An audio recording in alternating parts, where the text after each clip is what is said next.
Well, dear colleagues, this summit, for which I thank Azerbaijan's presidency, is called upon to contribute further momentum to the effort to limit the global temperature increase to within 1.5 degrees. In Dubai, we set ambitious goals, tripling the world's capacity to generate renewable energy and doubling the global rate of energy efficiency improvements by 2030. Reaching this goal requires everyone's cooperation, starting with the major emitters of greenhouse gases and adequate financial support. During this conference, we will work to adopt the new climate finance target. Reaching a valuable compromise requires sharing responsibilities and overcoming divisions between developed nations and emerging and developing economies. Italy intends to continue to do its own part. We are already allocating a large amount of the more than €4 billion budget of our climate fund to Africa, and we will continue to support initiatives such as the Green Climate Fund and the Loss and Damage Fund, as well as continue to promote the involvement of multilateral development banks. But it is equally a priority that decarbonization takes into consideration our production and social systems sustainability. We must protect nature with man at its core. An approach that is too ideological and not pragmatic on this matter risks taking us off the road to success. Technology neutrality is the right approach, as currently there is no single alternative to fossil fuel supply.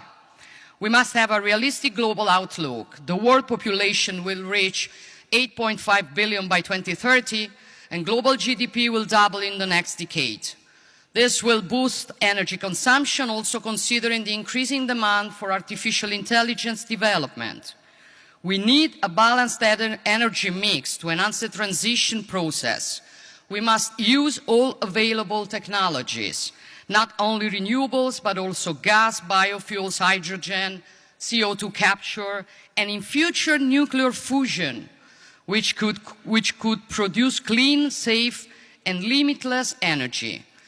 Italy is at the forefront on nuclear fusion. In the framework of our G7 presidency, we organized the first meeting of the World Fusion Energy Group, sponsored by the International Atomic Energy Agency.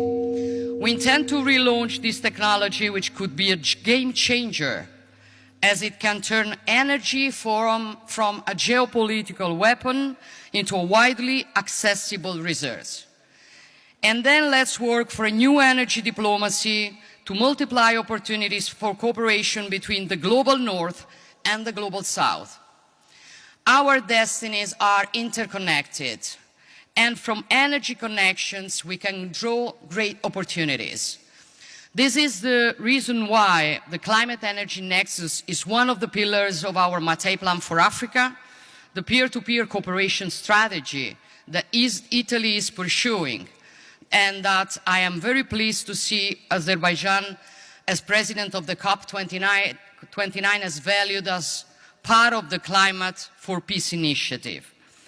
Under the Italian presidency, the G7 has promoted new and concrete initiatives such as Energy for Growth in Africa to develop infrastructure for green energy production and distribution, and the Adaptation Accelerator Hub to support the world's most vulnerable nations in their climate change adaptation and mitigation efforts.